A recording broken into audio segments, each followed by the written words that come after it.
Саламатсыздар ма оқушылар, бүгін біз сіздермен бірге үшбұрыш пен төртбұрышқа іштей және сырттай сызылған шеңбердер тақырыбын өтетін боламыз. Үшбұрышқа іштей сызылған шеңбер дегеніміз үшбұрыштың барлық қабырғаларына жанасатын шеңберді айтамыз. Үшбұрышқа сырттай сызылған шеңбер дегеніміз үшбұрыштың төбелері арқылы өтетін шеңбер. Төртбұрышқа іштей сызылған шеңбер дегеніміз төртбұрыштың барлық қабырғаларына жанасатын шеңбер. Мына жерде байқап тұрсақ, біздің шеңбер төртбұрыштың барлық қабырғаларына жанасып, оның үшін дерлік толықтай алып отыр. Төртбұрышқа сырттай сызылған шеңбер дегеніміз төртбұрыштың барлық төбелері арқылы өтетін шеңбер болып табылады. Енді осы тақырып бойынша есептер шығарсақ, бірінші есепке мән берейік. Бірінші есепте бізде АБС үшбұрышының BC қабырғасына 25-ге тең, биіктігі BD 15-ге және оған сырттай сызылған шеңбердің радиусы 32,15-ге тең. Үшбұрыштың қалған екі қабырғаларын анықтаңыз. Ең алдымен біз не істейміз? Осы тақырып бойынша бірінші сурет салып аламыз. Яғни мына жерде бізде АБС үшбұрышы, оған сырттай сызылған шеңбер және мен BD биіктігін жүргіземін. BD ол менде 90 градус жасап түседі және 15-ге тең. BC менде 25-ге тең. Менен сұрап жатыр AB-ны және AC-ны. Енді есептің берілгенін жазайық. Берілгені ABS үшбұрышы, R радиусы 32,15, сырттай сызылған болғандықтан біз оны үлкен әріппен жазып жатырмыз. BD биіктігі 15-ге тең және BC қабырғасы менде 25-ге тең.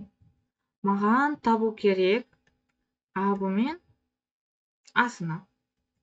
Ең алдымен мен синустар теоремасын қолданамын. Синустар теоремасы бойынша BC бөлінген синус альфа тең болады менде 2R-ге. Мен синус альфаны табу үшін бөлемін BC-ны 2R-ге. Сонда 25 бөлінген 2 көбейту 32,15 тең болады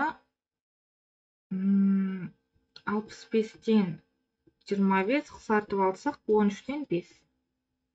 Енді біз мына жерде тікбұрышты үшбұрыштың қасиеттерін қолданамыз. Яғни синус альфа дегенім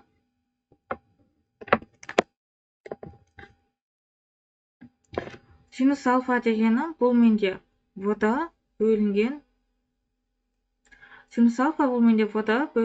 AB. Енді мен AB-ны табамын. AB-ны табу үшін мен BD-ны бөлемін синус альфаға. BD деп жатқанымыз ол бізде 15-ге тең, 15-ті бөлемін 5-тен 13-ге. Сонда мына екі қысқарып 3, мына бөлімдегі 3 жоғарыға көбейту болып барады. 3 көбейтілген 13, бұл менде 39-ға тең. AB қабырғасы бізде 39-ға тең. Енді біз мына жерде бағана айтып өткендей, біз тікбұрышта үшбұрыштың қасиеттерін қолданамыз. Ең алдымен мен A-ны табам.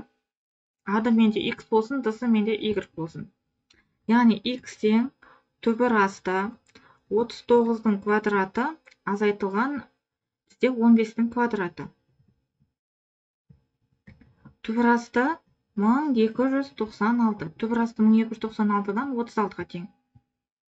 Енді Y, яғни Y деп жатқан бұл менде D-сы. D-сыны табу үшін мен 25-дің квадраты азайтылған 15-дің квадраты тең болады түбір асты 400. Түбір асты 400 бұл менде 20-ға тең. AC деп жатқанымыз AC ол бізде X пен Y-ның қосындысына тең. Яғни AC тең болады 20 қосу 36, 56. Осылайша біз үшбұрыштың барлық қабырғаларын тауып алдық. Келесі есепте радиусы 10 болатын шеңберге іштей сызылған тең қабырғалы үшбұрыштың биіктігін есептеңіз. Тең қабырғалы үшбұрыш бұл жерде бізде ABS үшбұрышы және радиус.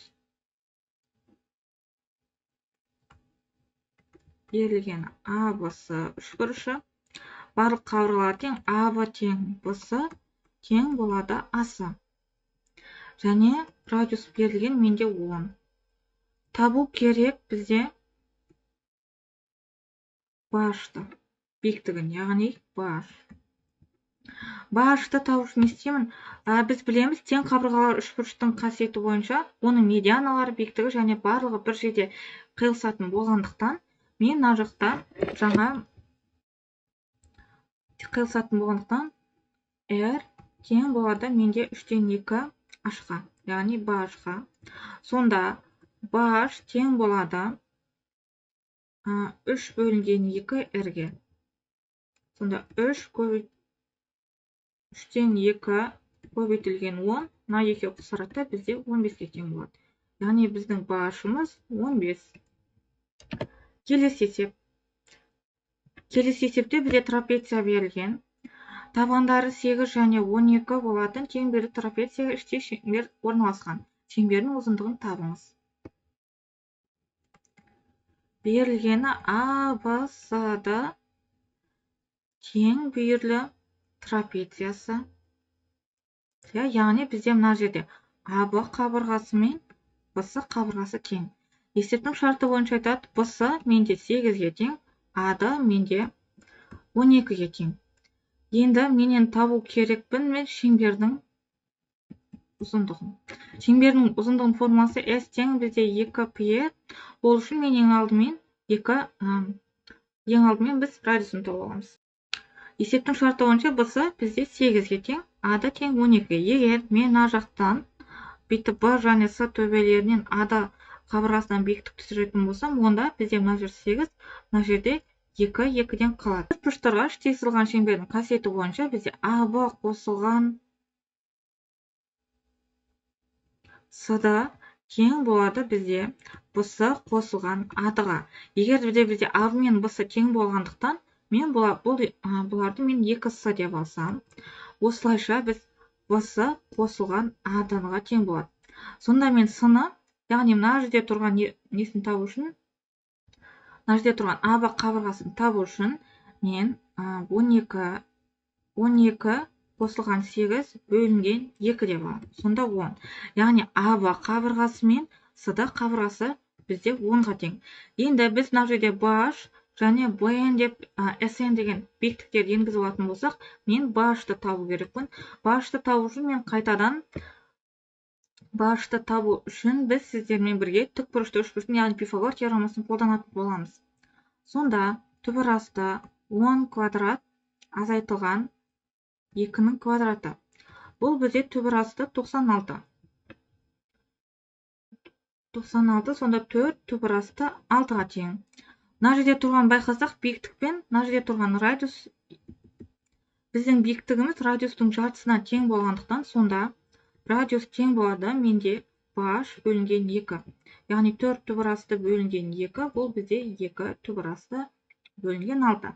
Маған шеңбердің ұзындығын тап дегендіктен 2π көбейтілген 2 түбір асты 6, сонда 4 түбір асты 6π-ға тең болады.